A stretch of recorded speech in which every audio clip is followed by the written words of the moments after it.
ఇప్పుడు మనం 2024 సంవత్సరం 1వ నెల 1వ తేదీ 2వ నెల ఫిబ్రవరి నెల నుంచి 15వ తేదీ వరకు ద్వాదశ రాశుల్లో 7వ రాశి తులారాశి వారి జాతకం ప్రయత్న యోగం చదువు విద్య ఉద్యోగం ఎలా ఉందో వారి జాతకం గ్రహబలం గృహబలం గోచార ఫలితం మన జానకి రామ్ని అడిగి చూద్దాం. చూడు, తులారాశి వారి జాతకం ఫిబ్రవరి నెల 1వ తేదీ నుంచి 15వ తేదీ వరకు ఎలా ఉంది చూడు. జానకి రామ్ అంశ యుగం బలించిన పని. తులారాశి వారికి మాత్రం శంకరుడు పార్వతి వినాయకుడు వచ్చిండండి. అలాగే వారికి షిరిడి సాయిబాబా వచ్చిండు. తులారాశి వారికి మిశ్రమ ఫలితాలు ఉన్నాయండి. ఈ సంవత్సరం మిశ్రమ ఫలితాలంటే 50% పంచం ఉంది, 50% మిశ్రమ ఫలితం ఉంది. వీరికి పంచమ స్థానంలో శని నడుస్తుంది, శుభస్థానం ఉంది. అలాగే గురుగ్రహ అనుకూలత మాత్రం అంతగా లేదు. వీరికి రాహుకేతుల అనుకూలత చాలా ఉంది. అలాగే నవగ్రహాల్లో వీరికి 5 గ్రహాలు మంచిగా ఉన్నాయి, ఒక గ్రహం తటస్థంలో ఉంది, 3 గ్రహాలు బాగలేవండి.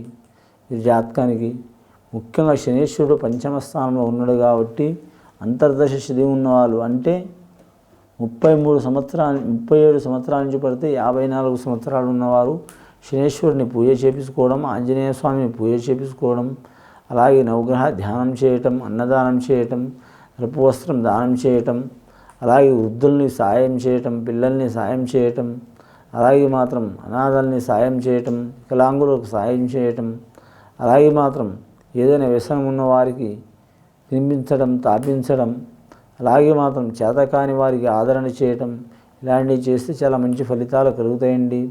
తులారాశి వారి జాతకంలో మాత్రం కూసుంటే లేవరు, లేస్తే ఎవరికి దొరకరు, చిక్కరు దొరకరు, ఒకరికి అర్థం కారు, చెరల పడతా బయల పడతాంటారు. 100 మందిని తోస్తారు కానీ వీరు మాత్రం పడరు.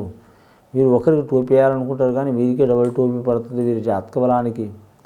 ఈ రాశి వారి నక్షత్రంలో చిత్రా నక్షత్ర వారికి గుణం చిత్ర విచిత్రంగా ఉంటుంది. ఎప్పుడు ఎలా ఉంటారో ఎవరికి తెలియదు. కానీ మాత్రం ముఖ్యంగా అపరిచితుడి సినిమా 3 రకాల గుణం ఉంటే వీరికి 7 రకాల గుణం ఉంటుంది.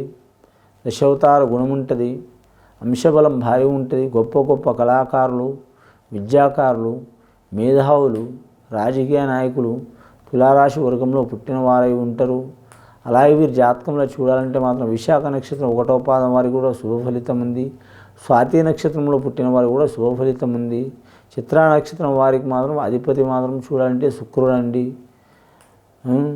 కుజుడు శుక్రుడు, రాష్ట్రాధిపతి శుక్రుడు, నక్షత్రాధిపతి మాత్రం కుజుడు. విశాఖ నక్షత్ర యోగ బలానికి మాత్రం కొద్ది ఇబ్బందులు ఉంటాయి. అలాగే వీరి జాతకంలో చూడాలంటే మాత్రం రాహుాధిపతి అయిన స్వాతి నక్షత్రం వారికి చాలా శుభయోగాలు కలిసి వచ్చే అవకాశాలు ఉన్నాయి. వీరి జీవితం స్త్రీల నుంచి బాగుపడటం లేదా ఆడవారి నుంచి చెడిపోవటం, ఈ 2 సంఘటనలు ఖచ్చితంగా జరుగుతాయండి. ప్రేమించిన వారు కావచ్చు, పెళ్లి చేసుకున్న వారు కావచ్చు, కన్నవారు కావచ్చు, స్నేహితులు కావచ్చు, సన్నిహితులు కావచ్చు, అసలు వారితో సంబంధం లేని వారు కూడా కావచ్చు. వీరికి స్త్రీ విరోధం చాలా ఉంటుందండి. ఈ ఒక్క విషయాన్ని వీరు నిర్లక్ష్యం చేయకుండా పాటిస్తే వీరి జీవితం చాలా సాఫీగా జరిగిపోయే అవకాశం ఉంటుంది. 15 రోజులు వీరి జాతకానికి ఆవేశం ఎక్కువ, వెనక ముందు ఆలోచన చేయరు. కానీ మాత్రం వీరంత అమాయకులు ఎవరు ఉండరు, వీరంత మొండివారు ఎవరు ఉండరండి. నమ్మితే ప్రాణం ఇస్తారు, నమ్మకపోతే సస్తుంటే నీళ్లు కూడా పోయారు. కఠినమైన స్వభావం ఉంటుంది. వీరికి 2 లక్షణాలు ఉంటాయండి. నీటి గుణం ఉంటుంది, అలాగే అగ్నిగుణం ఉంటుంది, వాయుగుణం ఉంటుంది. 3 లక్షణాలు ఉంటాయి. వీరి జాతకంలో చూడాలంటే విదేశానం ఏ దేశం ఏ రాష్ట్రం వెళ్ళాలనుకునే వారికి తిరుగు ఉండదు. అలాగే వ్యాపారం చేయాలనుకునే వారికి జాయింట్ వ్యాపారం కలిసి వస్తుంది. తులారాశి అంటేనే తూకం లేనిది మనం ఏం బరువు వేయలేం, ఏ వ్యాపారం చేయలేం. కానీ మాత్రం వీరి జాతకానికి చూడాలంటే మాత్రం ఏ వ్యాపారం చేసినా కలిసి వస్తుంది. వీరికి వస్త్రాలకు సంబంధించిన వ్యాపారంలో తిరుగు ఉండదు. స్త్రీలకు ఫ్యాషన్ రంగం, వస్త్రాల వ్యాపారం, అలాగే టైలరింగ్ రంగం చాలా వరకు కలిసి వస్తుంది. రైస్ మిల్లర్ వ్యాపారం చేసేవారికి, కిరాణా వ్యాపారం చేసేవారికి, అలాగే మాత్రం సూపర్ మార్కెట్ వ్యాపారం చేసేవారికి, అలాగే భోజనశాల హోటల్ వ్యాపారం చేసేవారికి, అలాగే లిక్కర్ వ్యాపారం తప్పించి అన్ని వ్యాపారాలు వీరికి కలిసి వస్తాయండి. అలాగే బంగారం వ్యాపారం అయినా సరే, వెండి వ్యాపారం అయినా సరే, ఏ లోహమైనా సరే కలిసి వస్తుంది. కానీ వీరికి మాత్రం వెండి బంగారం రాదండి కలిసి. పంచలోహంలో ఉన్న ఉంగరం కలిసి వస్తుంది. ఏ రాయైనా పర్వాలేదు కానీ మాత్రం కాకపోతే 30 లోపల ఉన్నవారు గురు మహాదశకు సంబంధించిన రాయి తీసుకోవాలి. 30 దాటిన వారికి శనిమహార దశకు సంబంధించిన రాయి ధరించాలి. అలాగే పుట్టుకతో మాత్రం కుజమహార దశకు రాయి ధరించాలి. అలాగే మాత్రం మీరు జాతకంలో చూడాలంటే మాత్రం పెద్దల ఆస్తి కలిసి వచ్చే అవకాశం ఉంటుంది. వీరికి కళ్యాణ యోగాలలో కూడా మాత్రం విద్యుత్ కళ్యాణాలు జరిగే అవకాశాలు చాలా వరకు ఉంటాయండి. ప్రేమించేది ఒకరిని, పెళ్లి చేసుకునేది ఒకరిని. ఒక్కొక్కరికి మాత్రం పెద్దల పేర్లని నిర్ణయిస్తే ఇష్ట ప్రకారం అవుతుంది. ఒక్కొక్కరికి మాత్రం ఇష్ట ప్రకారం వివాహం చేసుకోవాలనుకుంటే పెద్దల ప్రకారం వివాహం అవుతుంది. ఒక్కొక్కరికి మాత్రం ఆ వివాహం దూరమై ఇంకో వివాహం కలిసి వచ్చే అవకాశం ఉంది. ఇంకొకరి స్వభావం ఏముంటుందంటే మాత్రం ఇద్దరు కూడా కలిసి ఉండే అవకాశం ఉంటుంది. అత్తమాల ఆస్తి కూడా కలిసి వచ్చే అవకాశం ఉంది. బావబామ్మతుల ఆస్తి కలిసి వచ్చే అవకాశం ఉంటుంది. అన్నదమ్ములతో జాగ్రత్తగా ఉండాలి. ఈ తులారాశి వారి జాతకంలో లక్కీ నెంబర్ 6 వస్తుంది, 9 వస్తుంది, 3 వస్తుందండి.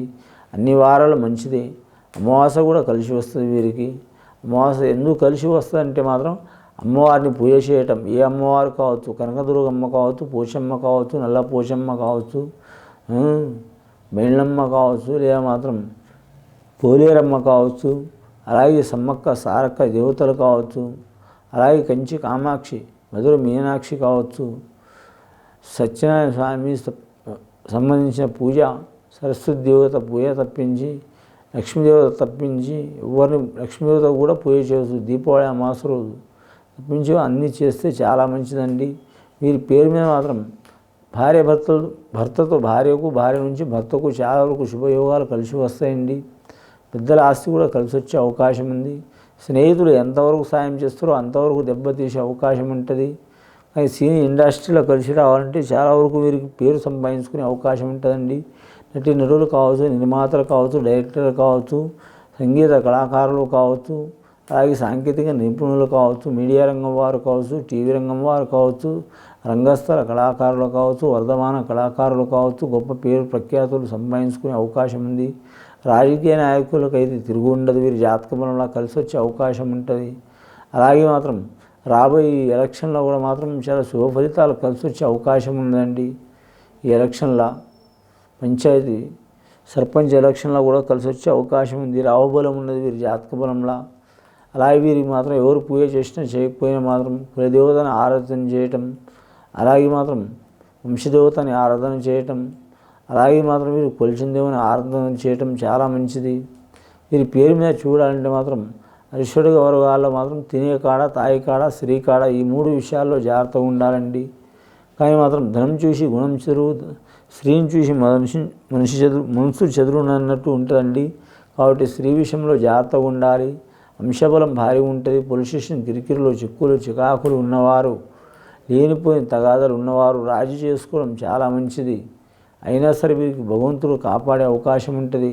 శివపార్వతులతో పాటు విఘ్నేశ్వరుడు వచ్చినంటే దీని అర్థం ఏంటంటే మాత్రం శివుడు సాయం చేస్తాడు, భోళాశంకరుడు వరమిస్తాడు, విఘ్నేశ్వరుడు ఉన్న విఘ్నాలు పోగొడతాడు, పార్వతీమాత ఇంట్లో ఒక శుభకార్యం చేపిస్తుంది. మీరు మాత్రం సబ్కా మారికి ఏకైనట్టు షిరిడీ సాయిబాబా లెక్క మాత్రం అందరితో పాటు మాత్రం మీరు కూడా ఓపికతో ఉంటే మాత్రం మీకు తిరుగు ఉండదని అర్థమండి. గురు శుక్ర మంగళవారం చాలా మంచిది. మీ జాతకంలో చూడాలంటే మాత్రం వ్యాపార వ్యవస్థలో కూడా కలిసి వచ్చే అవకాశం ఉంది. నిరుద్యోగులు శుభవార్త వినే అవకాశం ఉంది. ఇది విని చూసి ఆచరించే వారికి తులారాశి వారికి చాలా వరకు గొప్ప ఫలితాలు కలుగుతాయండి. శుభం భూయాత్.